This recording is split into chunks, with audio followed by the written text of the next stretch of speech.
dragon's blood. It's very commonly used in metaphysical rituals, magical spellcraft, things of this nature.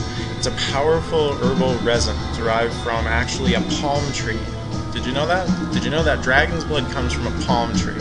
It's burned as an incense for protection, love, sexuality, fire gazing, which is to say scrying, which is divination of the fire element, and also the planet Mars. Resonating sacredness, it is burned for the purification of magical space or a nematon.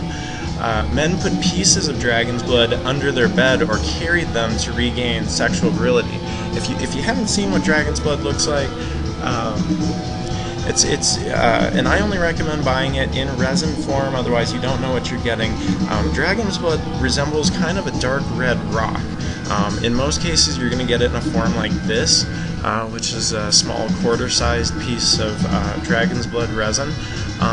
If you're a little bit more fortunate, you might get yourself a whole ball of dragon's blood. This happens to weigh 12 ounces, 3/4 of a pound. So the most common ritual application for the substance of dragon's blood is it's dragon magic, dragon calling. Although the use of the incense might be in part miscomprehension of dragon's blood, an ancient genetic requirement was probably necessary. When people talk about dragons, dragon's blood, sometimes they are talking about dragons as a genetic being. Originally, wizards and dragons were actually figures, one and the same. Dragons, dragon blood, dragon magic, elven fairy for that matter, figures one and the same. And so dragon's blood was a requirement for magical rituals, specifically the magic of the Anunnaki, that which created the universe, the holographic universe all around us. So indeed, dragon's blood is a powerful substance found in many practices of magic.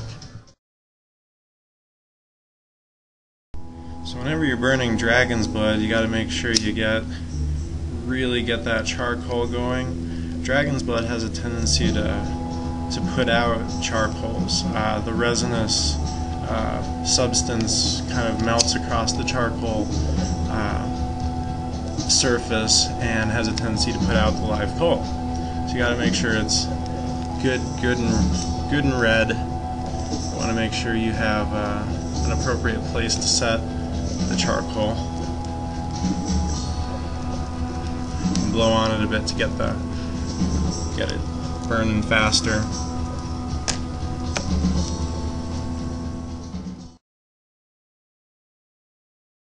So once your charcoal gets good and going, you're ready to burn your dragon's blood. Here you can see that this front part is obviously hotter than the rest of the coal. So if we had more time, I would want to wait till it was all a little hotter, but the most important thing being not to put too much on the part that's still black, or you're going to end up putting out your charcoal. A piece like this definitely would put out your charcoal. You're going to want to break it up into little pieces over it. And my hope here is that you'll actually be able to see the substance burning there. It starts to sizzle and melt in the appearance of dragon's blood, and probably hence why they gave it that name. But the front part specifically here, you can see on the bottom is starting to bubble and boil.